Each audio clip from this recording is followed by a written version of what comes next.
നമസ്കാരം, ഞാൻ മനോജ് നെടിയാക്കൽ. പുതിയൊരു വീഡിയോയിലേക്ക് എല്ലാവർക്കും സ്വാഗതം. വെളിച്ചെണ്ണ വില തകർച്ച തുടരുന്നു. നാളികേര ഉൽപ്പാദനം കൂടിയതും വെളിച്ചെണ്ണയ്ക്ക് പൊതുവെ ഡിമാൻഡ് കുറഞ്ഞതും പോയ വാരം സംസ്ഥാനത്ത് വെളിച്ചെണ്ണ കൊപ്ര വില തകർച്ചയിൽ തുടരുകയാണ്. കൊച്ചിയിൽ വെളിച്ചെണ്ണ ലിറ്ററിന് 6 രൂപയും തൃശ്ശൂരിൽ 4 രൂപയും കോഴിക്കോട് 1 രൂപയും കൊച്ചിയിൽ കൊപ്ര കിലോ 6 രൂപയും തൃശ്ശൂരിൽ 3 രൂപയും കോഴിക്കോട് 1 രൂപയും വില കുറഞ്ഞു. കാങ്കയം മാർക്കറ്റിൽ വെളിച്ചെണ്ണ കൊപ്ര വിലകളിൽ മാറ്റമില്ല. കൊച്ചി വെളിച്ചെണ്ണ മില്ലിംഗ് ലിറ്ററിന് 235 രൂപയും തയ്യാർ 230 രൂപ. കൊപ്ര തെളിവ് കിലോ 137 രൂപ, ഓടെ 135 രൂപ.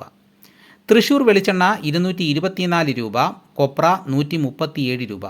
കോഴിക്കോട് വെളിച്ചെണ്ണ 240 രൂപ, കൊപ്ര 137 രൂപ. കാങ്കയം വെളിച്ചെണ്ണ 185 രൂപ, കൊപ്ര 123 രൂപ. കൊച്ചിയിൽ പോയ വാരം 32,000 ലിറ്റർ വെളിച്ചെണ്ണ മൊത്ത വ്യാപാര മേഖലയിൽ വിൽപ്പനയ്ക്കെത്തി.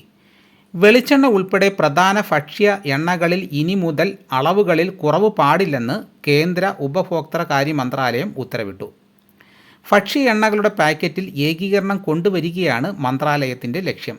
നേരത്തെ വാങ്ങിയിരുന്ന വെളിച്ചെണ്ണ 1 ലിറ്ററിൻ്റെ പാക്കറ്റിൽ 950 ഗ്രാമാണ് ഉണ്ടായിരുന്നത്. ഇനി 3 മാസത്തിന് ശേഷം 1000 ഗ്രാം ആയിരിക്കും. പാമോയിൽ, സോയാബീൻ, സൺഫ്ലവർ, കടുകെണ്ണ, നിലക്കടലെണ്ണ, തവിടെണ്ണ, എള്ളെണ്ണ തുടങ്ങിയവയുടെ പാക്കറ്റുകളിൽ കിലോഗ്രാമിനനുസരിച്ച് ഗ്രാമിൽ കുറവുണ്ടാകാൻ പാടില്ല. സ്വർണ്ണവില താഴേക്കിറങ്ങി. സ്വർണ്ണവില പോയ വാരം തുടക്കം മുതൽ കുറഞ്ഞു തുടങ്ങി. രാജ്യാന്തര വിലയിടിവിനെ തുടർന്നാണ് ആഗോളതലത്തിൽ പോയ വാരം സ്വർണ്ണവില കുറഞ്ഞത്. രാജ്യാന്തര വില സ്വർണം ഔൺസിന് $210 വിലയിടിഞ്ഞു. ആഭ്യന്തര വില പവന് 3160 രൂപ കുറഞ്ഞു. രാജ്യാന്തര വില സ്വർണം ഔൺസിന് $4328. ആഭ്യന്തര വില പവന് 1,12,000 രൂപ. വിനിമയ നിരക്കിൽ രൂപയ്ക്ക് പോയ വാരം 6 പൈസ നേട്ടം.